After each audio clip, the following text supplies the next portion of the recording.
Hi, I'm Micki Carroll. I'm a writer with an axe.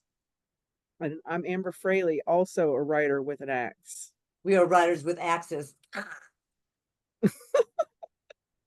Writers from the axis of evil. We're writers No, with we're an right. axe to grind, with an axe to grind. Yes, we're writers with an axe to grind. And we do axe things because we're both editors. And as Yep, editors, we have to cut things. And so in that sense, we're literally writers with an axe. that's true. That's true. That's a tough lesson to learn when you're a new writer. You gotta let things go, Yes, you know? yes. Murder your darlings. There you go. Murder your darlings. That's what they say. Yeah, you got to let it go. Yep. So writers with an axe is what we're calling ourselves. That's sort of what we're doing. We're giving writing tips. We're also talking about current events as they have to do with writers and writing and publishing. And we also have a guest author that we're going to introduce in a little bit. So I'll tell you a little bit about myself. And Amber, if you will introduce yourself, we'll jump into this. I'm Maureen Micki Carroll. I am the editor-in-chief for Ankara Press, and we do a lot of editing here, and that's mostly what I do. I also do a little bit of writing and a lot of reading. Yes, and I am Amber Fraley. I am also an editor with Ankara Press. I do some writing for Ankara Press. I teach a writing class at the University of Kansas for journalism students. I'm also a freelance journalist myself. So I do magazine writing for Lawrence Magazine and Kansas Magazine. And I also write fiction and I write essays. Yeah, and I read a lot too and edit a lot. And yeah, sorry, that was a little bit much. Being a writer is, if you're doing it, it's a full-time gig, or it certainly can be. Oh yeah, it's a life. I It's a mean, life. Yeah. So one of the things I'd like to talk about again and kind of get back to those kill your darlings. Who was it that quoted that? Do you remember? oh my God, no, It was, I I think it was don't. a famous female author, but I'll have to look it up. In any Me case, too. that's the one thing I noticed is that if you if you've got a good turn of phrase, occasionally it's really nice. Yeah, But I've read some things where the author has too many good turns of phrase. I'm not sure how to put it. Too flowery, too many adjectives, trying sure. Yeah. um what I've typically discovered with my own writing and with others is literally the axe just going through and cutting the extraneous words in a paragraph often will clean it right up. The things that Yep. we think enhance it, maybe they don't. Absolutely. Absolutely. Words like, I mean, we've talked about this, words like just, very, much, uh, and then adverbs. Um, adverbs, I think is something you see more. That's a beginning writer thing, I think. And when you think about it, it's kind of goes along too with the whole telling as opposed to showing. Absolutely. Adverbs are kind of their telling, right? So anybody who doesn't know, adverbs generally 95% of the time adverbs end in ly. They are really, yeah, uh suddenly. They are verbs. They are descriptors for verbs, right? Yeah, yeah. Like you say, they don't all end in ly, but most do. And yeah, I mean, I think very badly, really, early, even time things can be adverbs and stuff. But I think it's Oh yeah. mostly when we're, as you said, when we use a word like really big, that is actually not describing anything. No, it isn't. And if you take out the really and you see it just says big, then sometimes you, the author, may want to go, oh, well, did I mean just big, or is there a descriptor I could use that's more of a simile, or something that can give us an idea, an analogy of it was as big as a horse, or I felt small in comparison. Right. Those kinds of descriptors then become the showing of the story rather than the telling of the story. Absolutely. And sometimes I feel like it actually does the opposite. When if you have the sentence, it was very big, as opposed to it was big. I mean, sometimes taking that very out actually gives a sentence more punch. It was big. Instead of saying he was really angry, he was angry. You know what I mean? I mean, just stating it out like that a lot of times actually has a lot more impact, like physical impact somehow on you, or sonic impact or something, than the very. Absolutely. And it reads better. Right. Like I said, I've done Cleaner. my own writing. When you go through it, especially if you find 4 or 5 of them in a paragraph, Oh yeah. and you take them out, suddenly the paragraph can roll and the idea flows, and it's, you found out you were bogging your writing down with Yes. these extraneous words that really aren't adding anything for the reader. That's right. Yep, So I yep, think yep. that's one of the best tips I can offer any new writer, and not just new writers, but every writer. We all have to go through and kill our darlings. Yes.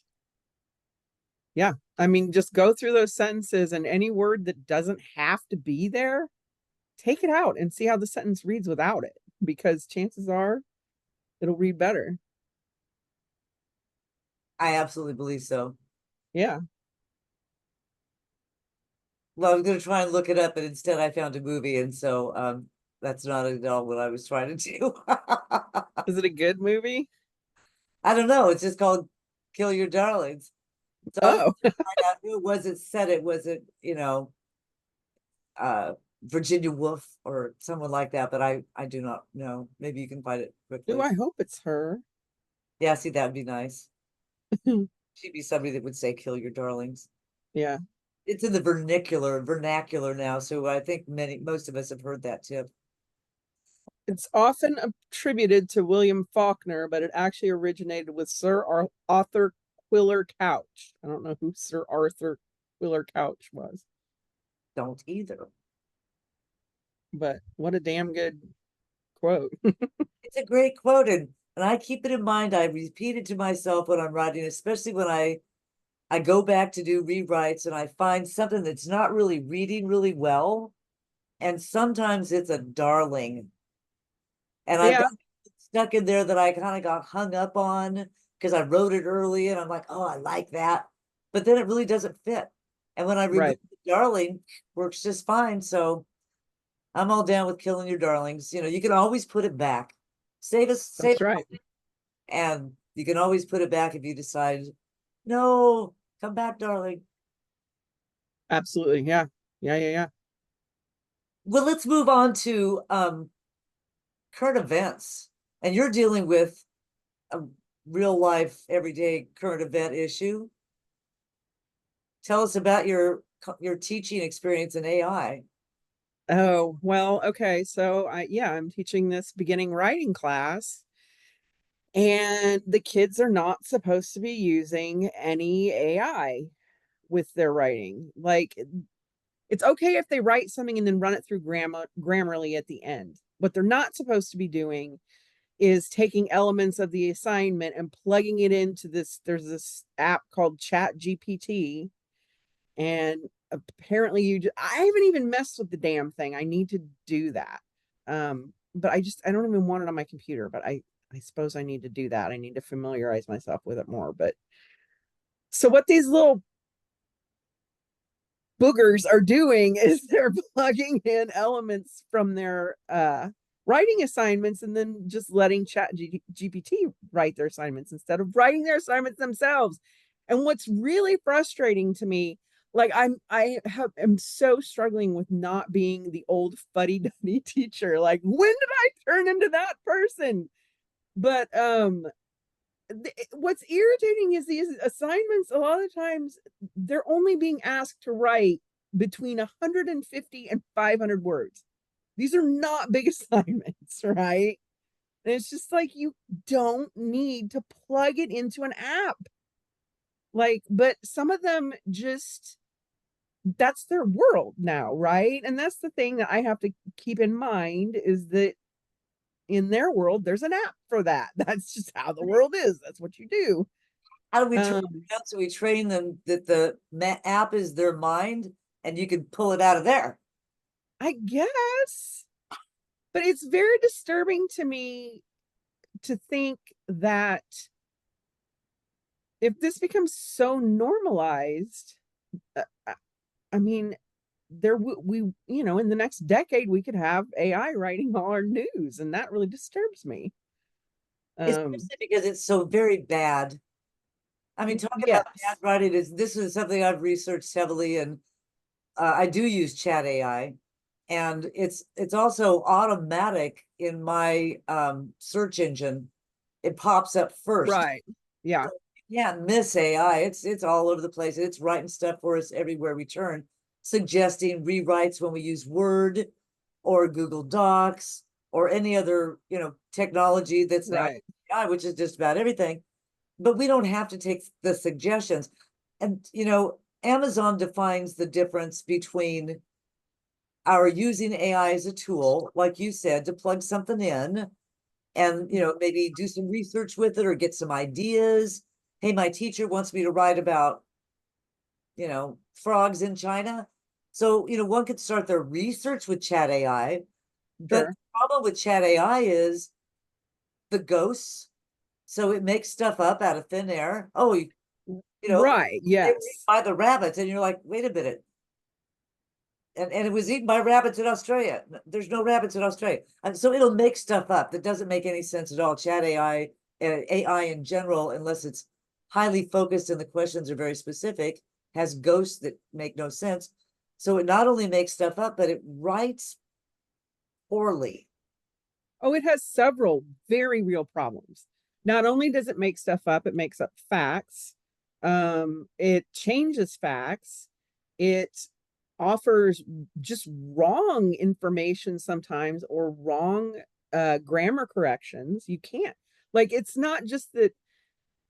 I mean, like you said, when you go to Google now and it's got the AI at the top, I've seen it pull the wrong info up there. And that's so dangerous, because if you're somebody who doesn't understand the difference between a good, reliable source and a source that's not reliable, then you could be fooled into thinking that AI knows what it's talking about when it doesn't.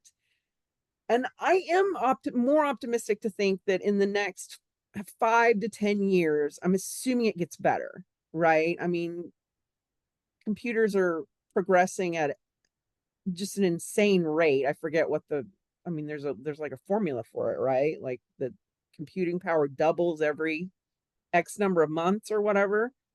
That's what the tech bros would like us to think. Well, yeah. And again, this is something I've done a lot of research with. There's two issues with AI. One, I agree. I think the big point for us as educators and as writers is we hope it gets a little better, because right now it's not very good. And No, it's terrible. we can tell your AI writing. We can tell. And so can AI detector apps. At least they can often tell. But one Right. of the other issues with AI, and this is where the rubber's going to hit the road in the future, we've got the tech bros telling us that this is, either going to save the world or destroy the world and eat us all. But in fact, the AI is not conscious. It can only search for what we tell it to search for, that was created by humans. Right. What it can do is search a lot faster than we can. Sure. But if we use AI as our search engine, what we get is something dumbed down from Wikipedia. Right. Because at least Wikipedia had humans, right? Yep. So when you Yeah. just have a robot searching the stars, Right. you're gonna get information on Venus, the planet, and how Venus impacts your moods today. And they're Right. both going to be presented as facts. So you better be a bit more discerning if you're going Right. to be playing with AI. And I think that our whole society just has to be more discerning right now because AI is creating fakes, not just in schools, but also in, you know, every other way in our imagining surroundings right now. And thankfully, education is starting to realize, oh shit, we got to teach kids how to think. We have to teach kids what real sources are. We have to teach kids how to be able to tell real from fake. So that's good, but it's going to take a while to educate people. Right. And meanwhile, we have a whole, older population that can't tell the difference between what's real and what's fake, apparently. Sorry, that was rude. It's not always the boomers. It's not. I mean, some of them are the ones like the guest author we're going to have today. I think it's a good segue to talk about his um, interesting experience as a paleontologist, as an educator, as a writer in helping discern what's real from not real as we Oh, yeah. unearth, yeah, unearthing the truth about the history of things. Yes, as a scientist, Chris loves the truth. He's yes, very dedicated to the truth. And this is a hot topic too. This is another way where we're writers as an axe because, both of these topics are kind of cutting edge. And whether we're talking about AI or whether we're talking about delving into history right now, especially cultural history, that's a topic that some people want to keep the lid on. But as they figured out in Germany post World War II, educating people is really important. Right. Yeah. So let's introduce this educator. I'm going to bring Leonard Krishtalka on board here. Probably take him a minute to come into his queue. Hey, Chris. Hey there. Welcome. Can you hear me okay? Yes. Great. Yes. Great. What are we talking about today? Well, we're talking about crossing boundaries, maybe causing a little controversy as you delve into history and get at the truth. Okay. Looking back in time at things that maybe were um, discussed falsely and how now we've learned more by digging in those, through anthropology, through paleontology. Could you tell us a little bit Correct. about your background? Yeah. Sounds perfect.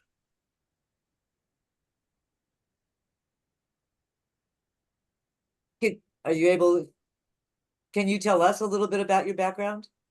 Ah, okay. I'm sorry. I didn't hear that. Yes. Um, I'm a Canadian. I was born and raised in Montreal, Quebec, educated in the humanities, English and history, and in the natural sciences, zoology, anthropology, evolutionary biology, paleontology, at universities in Canada and in Kansas and in Texas.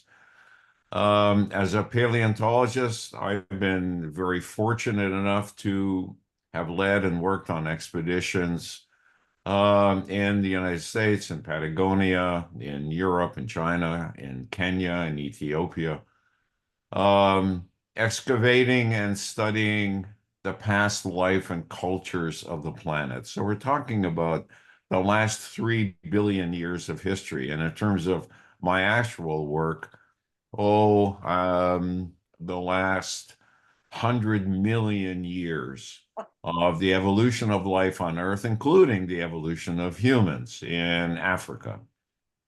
Um, No small feat. yeah, yeah. But it's been an incredible amount of fun and an incredible privilege for me. Um, it I have to say that two passions made me a paleontologist, which perhaps is reflected in my writing and in my novels. The first was the passion of ideas. Paleontology asks ultimate questions. What triggered, for example, the myriad explosions and extinctions of the life of the planet during the past 3.5 billion years? What caused the extinction of the dinosaurs? Why did the mammals and the mammalian evolution and then human evolution explode after that? Hundreds of millions of species came and went on land and in the water, everything from tiny one-celled algae to the king of beasts that captures the imagination of every child and many adults, Tyrannosaurus Rex. Um, the other the other passion was a passion of place, which again I hope is reflected in my novels. Um, in the case of paleontology, that place is the Badlands. There are rocks preserve and erode the answers to the ultimate questions that paleontology asks. The Badlands are primeval, they're stark, they're rubble strewn, they have red and gray and blue buttes stacked one on top of the other, rising into the sky. Um, and when I would work in the Badlands and I would see these red swaths and red layers in the Badlands, I would think it was almost as if the earth had cut itself and bled when the animals were buried in them. Anyway, as a city kid, because I grew up in Montreal, when I first saw the Badlands, I was seduced by their beauty. And it was a beauty so terrible it hurt the heart. So it's been my great fortune that I got to work in the Badlands and in excavating uh, the grand ideas of life on Earth. So, for example, I can't think of many greater joys than prospecting for in the Badlands for hours and then suddenly spotting a partial skeleton or a skull or a long jawbone with teeth 100 million years old or 80 million years old, and bending down, examining it, and enjoying the sensation, and then reaching down and plucking it out of deep time. I can't hear you. Oh yeah, you're muted. You've rather done that with your books. Haven't you? I'm Used sorry. this in some way as an excavation tool. Correct. Yeah. In many ways, my novels try and excavate the human conditions, the fault lines in the human conditions, which involve, as your introduction said, many ideas, some of them very uncomfortable, many terrible and evil ideas of the past that have resulted in the fault lines of the human condition in the present. So can you talk? Sorry, go ahead, Amber.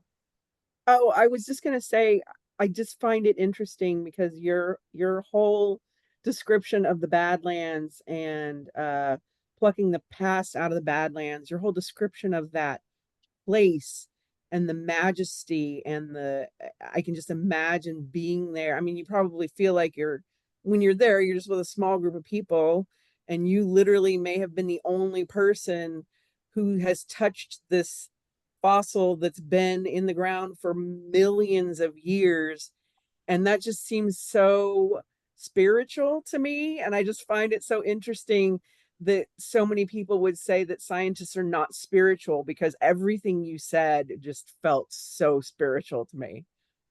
It certainly is spiritual in the sense of discovery and in the Right. sense of um, that all of nature and all of the secrets of nature and all of the answers of nature, of our history, of our past, they're all there to be found. Yeah. And we just need to do it. Right. And of course, there are many pathways to doing so, to arriving at those answers. One of the grandest pathways, one of the noblest pathways, is paleontology and other of the hard and as they call them, the hard and soft sciences. Also, of course, the humanities, the arts, uh, are other ways at investigating, unwrapping, and trying to arrive at the answers of the human condition and what led to it. Oh, that's so true. You're giving me shivers right now. Yeah, having been, I will say one other thing about my past. I was raised in a home where I would say the most important currency was the word, prose, poetry, literature of every kind. So writing, like a tick, entered the bloodstream early in my life. And then my careers ran in parallel. One career as a professional paleontologist, and another career as an author novelist. And um, often the writing crossed freely between the two science columns in the Carnegie Magazine in Pittsburgh, where I was a paleontologist, and in my novels, which combine, I would like to think, literature and science in one excavation of the human condition. yeah, having spent some time in the Badlands, when I was standing there having no experience as you do as a paleontologist, I don't think one can stand there and not feel history under your feet. Right. There's an incredible majesty, and for your listeners and viewers who have never been in the Badlands, just bring up an image of the Grand Canyon. Yeah, majestic. So Correct. now your latest book is, can you tell us something about native blood and how you came to that topic and how it's related to what we're discussing now today? Correct. Native blood is 5 stories in one. It is on the surface, it is a murder mystery about the murder of a genetic anthropologist, an anthropologist that studies the origins and relationships of indigenous people through their genetic material, through their DNA, whether it's from their hair or their blood or their saliva, or whether it's from fossils, fossil indigenous peoples. That's the first story that is told in Native Blood. But there are 4 more interlocking mysteries. One involves a couple that is not named, as a furtive couple. They're having an affair in a motel, and at one of their trysts in the motel, the woman happens to be on her monthlies. They make love anyways, but the man has spread a towel under her. When they're done making love, he wraps up the towel, he puts it in his backpack, gets in his car, drives back to town through the snow, stops in the outskirts of town, at in behind a strip mall, and near a dumpster. He looks around. He notices there is no one to see him pull the towel out of the backpack, and no one to see him throw it into the dumpster, which he does. And only after he's done that does he notice the sign, the big sign on the dumpster that says recycling cardboard boxes only? And that is an essential part of the mystery. The third mystery, the third part of the story, is an archaeological thriller. In 1895, a paleontologist is excavating 10 fossil bison along a sandy bank in the middle of western Kansas, a tributary of the Smoky River. He lifts up the shoulder blade of the bison that he is excavating, a very large male. And these bison are 13,000 years old. He lifts up the shoulder blade, and underneath it, he finds embedded in it a spear point, an exquisitely carved, chipped, crafted spear point. This is a spear point made by a human hunter 13,000 years ago, first discovered in 1895. This was shocking proof that humans had reached the New World 13,000 years ago, at least, during the Ice Age. It's a discovery that should have shook not only the anthropological and archaeological world, but the entire scientific world. Because then the current theories that humans may have reached the Americas slightly before Columbus in 1892. It did not shake the world. 37 years later, similar discoveries were made in a town called Clovis, New Mexico. They found fossil bison, they found projectile points there, and that culture came to be known as the Clovis culture. Why was it that culture not called the 12-Mile Creek culture, where it was found in Kansas 37 years earlier?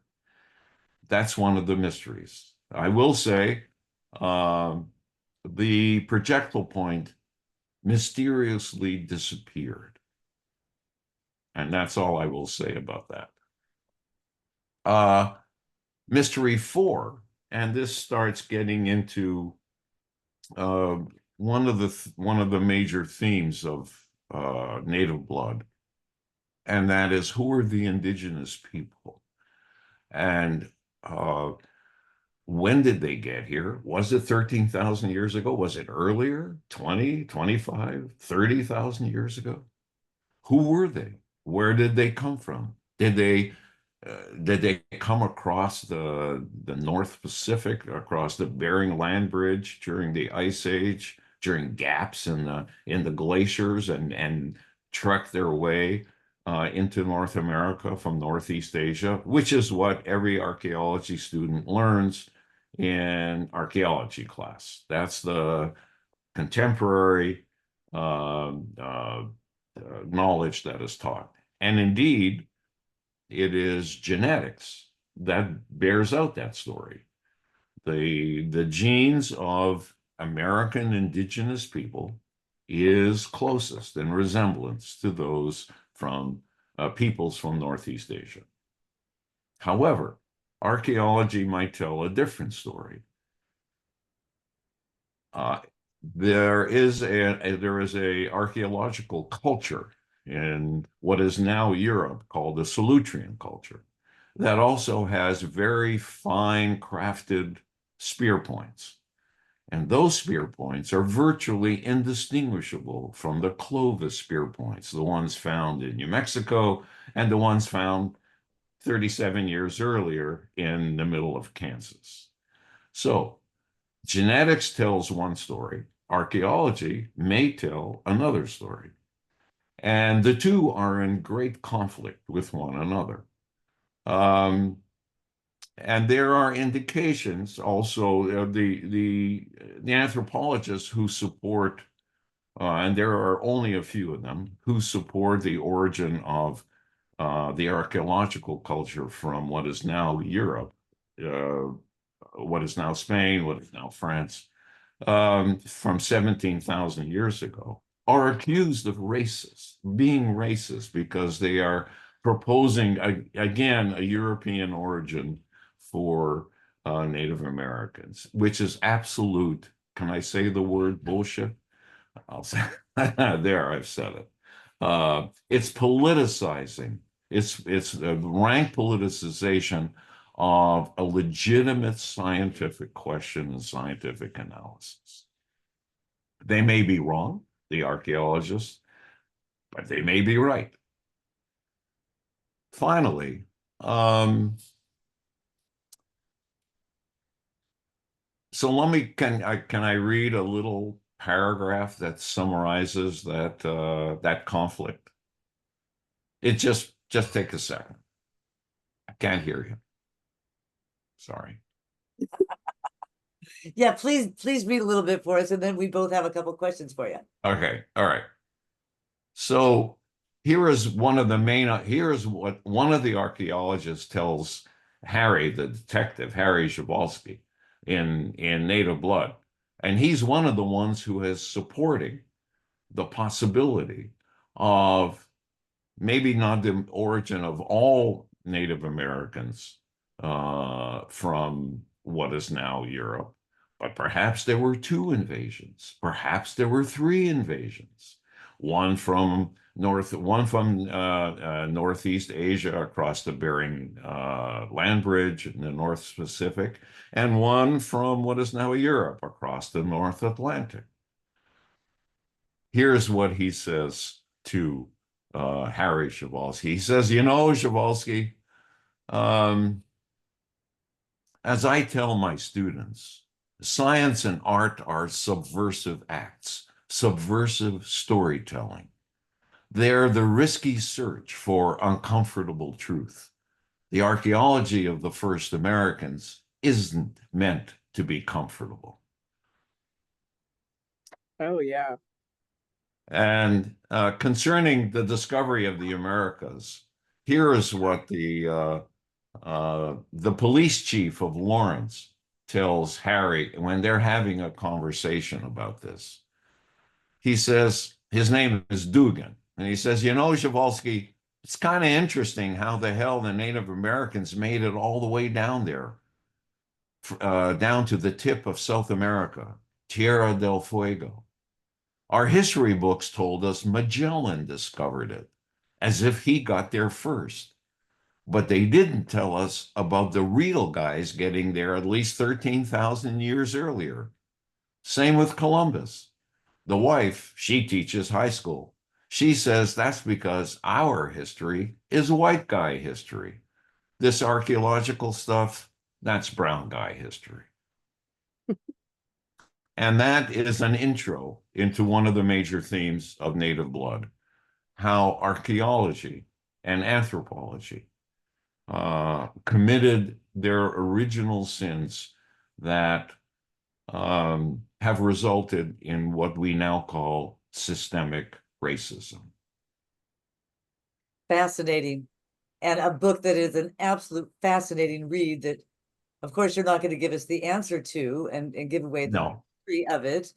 But it does, to kind of skirt the giving away the end of the book. I wonder how much DNA analysis currently, is having an impact on understanding a lot of these things. Do you know how much has changed because of DNA analysis in the last few years? Correct. DNA analysis essentially says there is no such thing as race. We are one species, and the variation in our species, in genetics and in the physical attributes that they code for, is a complete continuum, so that you cannot draw a line that say this race starts here and this race ends there, because it is a complete and utter continuum, which is becoming even more so with with worldwide travel, with intermarriage, with interrelationships, or what they would call interracial and interethnic relationships. Fascinating. Yeah, there was information recently on, they did DNA testing going back 7, I believe, or more generations on Inish Isle, on the Okay. Isles.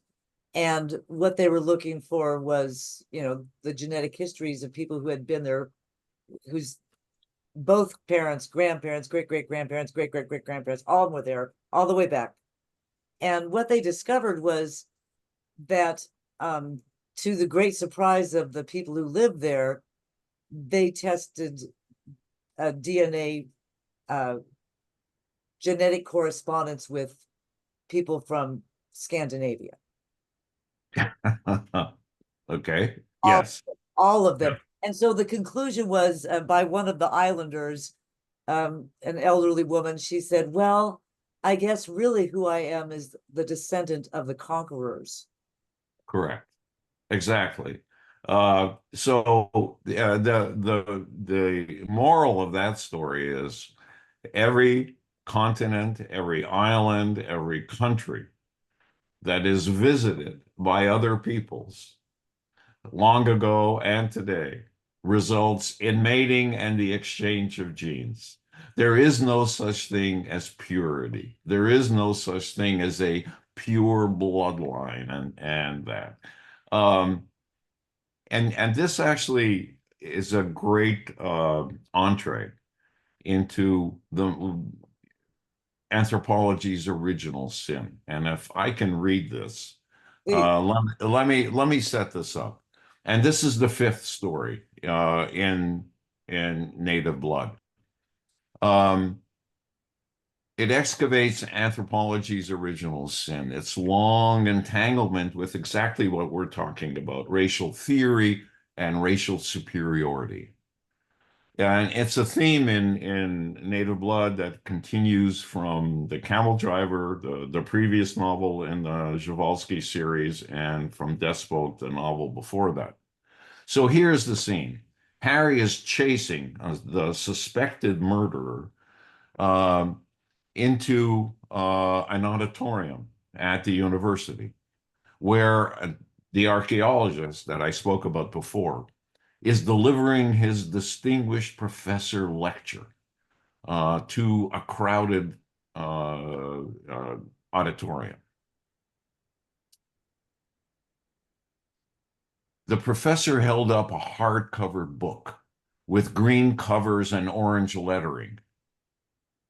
He says, listen to Immanuel Kant, the Enlightenment's heralded philosopher, and one of the fathers of anthropology. Listen to what he wrote in 1798 in his tome, Anthropology from a Pragmatic Point of View. So he quotes Immanuel Kant. Humanity exists in its greatest perfection in the white race. The yellow race have a smaller amount of talent. The Negroes are lower, and the lowest are the Native American peoples. This, the professor thundered, is anthropology's original sin. From the outset, it was a full-blown theory of race and racial superiority. Blessed by science, this racist virus became our cultural pandemic. It infected generation after generation through art, through literature, through newspapers and magazines, through classrooms, through music, theater, and movies, through World's Fairs and museum exhibits. It suffused society and saturated our consciousness. It became systemic. So, by the way, the main suspect that the police arrest and charge with the genetic anthropologist's murder is the son of the chancellor of the university, who happens to be a native Athabascan from Canada. It is intriguing. It is intriguing, yeah. It's intriguing. Amber, do you have a question? I At what point did anthropology start to admit that? Enter the Enlightenment. Yes, thank you. Um, it varied from school to school.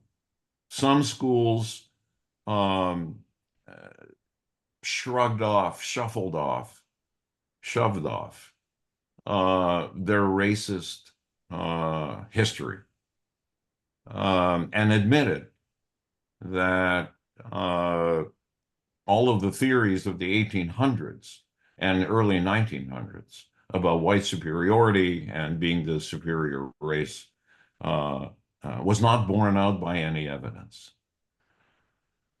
And I guess it doesn't happen overnight. I mean, it But it doesn't didn't happen happen overnight. overnight, and it Yeah. continued well. I would say it continued well into the 1970s and 80s as such august places as well, I won't name the university, but a very famous university in the Big Ten League, where this kind of stuff was still being taught in a much more polite way, in a much more euphemistic way than the way Immanuel Kant stated it in 1798. He is the father of the Enlightenment, or considered that. And later on, to his credit, he renounced these views. Um, but because it's suffused all of society throughout our culture, film and music and literature and art and magazines, um, it it ended up justifying the terrible racism that we committed against indigenous peoples. And one example of that racism is what the chancellor's son himself suffered in Canada when he was ripped from the arms of his mother and brought to one of the Canadian residential schools 1,000 miles away near Regina, Saskatchewan, or sorry, near Saskatoon, Saskatchewan. And what he witnessed at the residential school, the rapes, the obliteration of their culture, the whippings, the beatings, the deaths, which the Canadian government is now investigating and has investigated officially. And probably more than 10,000 Native American children were the victims of this residential school policy, which was intended to obliterate, extinguish, speaking as a paleontologist, cause the extinction of Native American culture. And all across the states as well. Same thing. Right. But the US has not been as, what can I say, as enlightened as the Canadians in openly admitting what they did in the residential schools and in establishing a commission to study it and publish the results. There hasn't been a reconciliation attempt, whereas Right. the Canadians have done so and it's still ongoing. And now we're at a place Right. where we're taking a step backwards in the wrong direction because of what they're deeming critical race theory and trying to ban books and ban writing and Right. change our education so that we don't look at these things in the way that we I do. think if I can speak politically, what the Trump and MAGA um, uh, campaign has revealed is that despite the best efforts to demonstrate that anthropology's original sin is bullshit,